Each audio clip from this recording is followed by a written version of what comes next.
समझ गए आप? इसलिए आपका ध्यान कहाँ है, इस पर ध्यान देने की बात है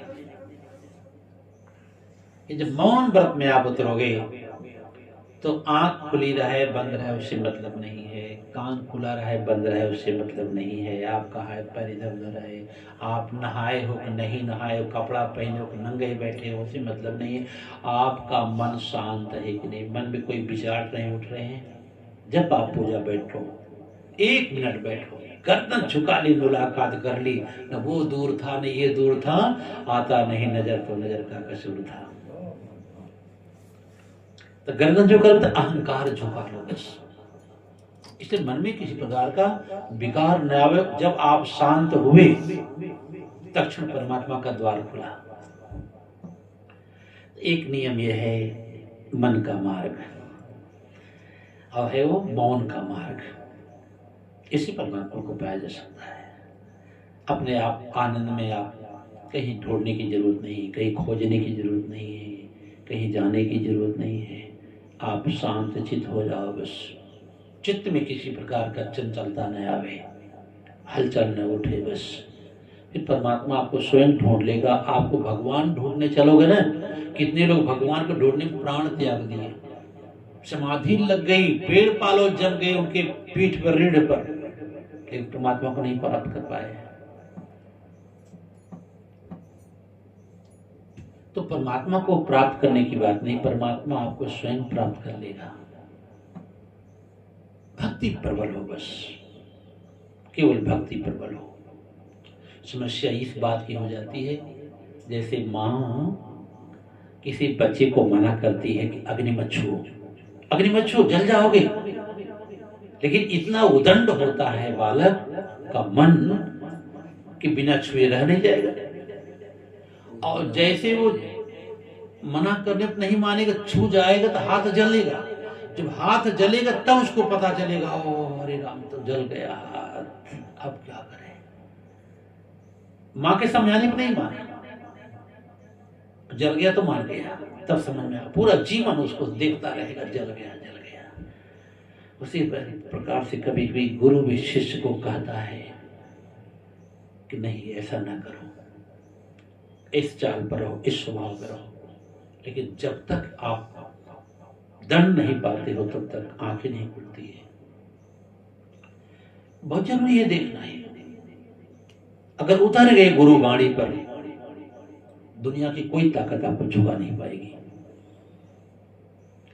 और सहज होकर के आप कुछ भी प्राप्त कर सकते हो, कुछ भी प्राप्त किया जा सकता है।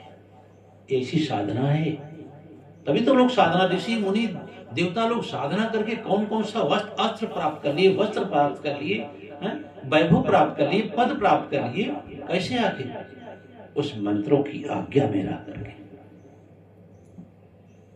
कुंती को नहीं देखिए, फिर उसके बेटों को देखिए, तपस्या साधना करके अच्छे अच्छे अस्त्र, अच्छे अच्छे वस्त्र, अच्छे अच्छे मंत्रों को प्राप्त किया उन्होंने, अमोघ शक्तियां प्राप्त की। तो ये पहला एक मार्ग है मौन होकर के भजन करना। आप संकीर्तन किए, भजन किए, थोड़ा मन को विश्राम मिला, फिर आप मौन हो जाओ कुछ के लिए। आप मौन होकर के सो भी सकते हो, उस परमात्मा की याद में सो जाओ। अगर पहले चरण में यदि आप तक्षण नींद आई सो गए, कोई बात नहीं, सौभाग्य है। तो तक्षण जिसको नींद आ जाए वो बहुत बड़ा सौभाग्य उसका है। सोया और तुरंत नींद आ जाए तो परम सौभाग्य समझिए। उसके बाद एक नींद जब पूरी हो जाए 1 बजे रात तक, 2 बजे रात में, फिर आप उठ जाओ, अपने बिस्तर पर बैठो, चाहे सोए। आप कुछ पल के लिए 15 मिनट से 45 मिनट आप मौन व्रत में हो जाओ, एकदम शांत वातावरण, सोए सोए आप शांत हो जाओ। ओम ओम कहते हुए विराम लो, फिर देखना 3 महीने के बाद क्या क्रांति होती है। आपकी अगल बगल वो शक्तियां दिखाई देंगी जिसकी आप चर्चा कभी कभी सुनते हो शास्त्रों से, संतों से। कि मूर्धन्य महापुरुष लोग ऐसे थे हमारे यहाँ धरा पर। हमारा भारतीय संस्कृति ऐसी है, दुर्गापट ने जौहर कीना रण में हिंदुस्तानी ने, तारा ने रघुकुल संहारा, चक्रव्यूह सरकारी ने, बीरबली ने करी वीरता, भारत वाली जान रहा, सब देशों से देश हमारा भारत है बलवान रहा। इसलिए बलवान रहा क्यों? गौरी समय जावाल, व्यास, वामदेव, वाल्मीकि, कबसो कणाद महान ब्रह्म ज्ञानी थे। हाँ, अर्जुन से अम्बरीक भक्त, हरिश्चंद्र कर्ण के समान यहाँ जाने थे।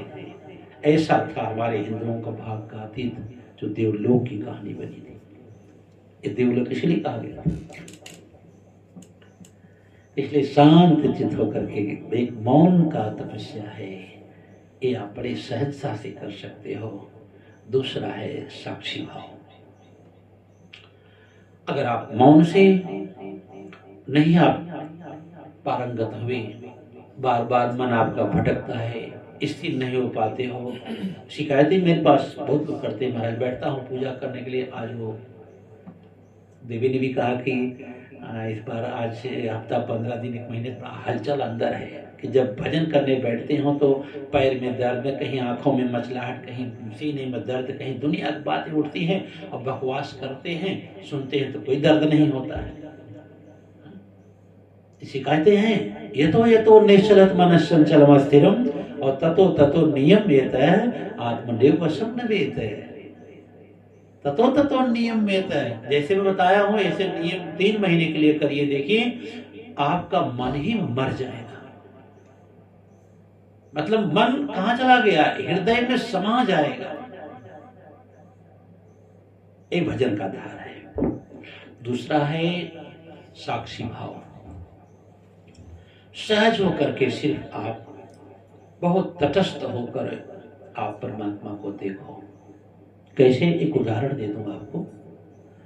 शिवरी युवान काल से वृद्ध हो गए, बाल काल में गुरुदेव मिले पतंग ऋषि, फिर वो युवान शरीर पर साथ छूट गया।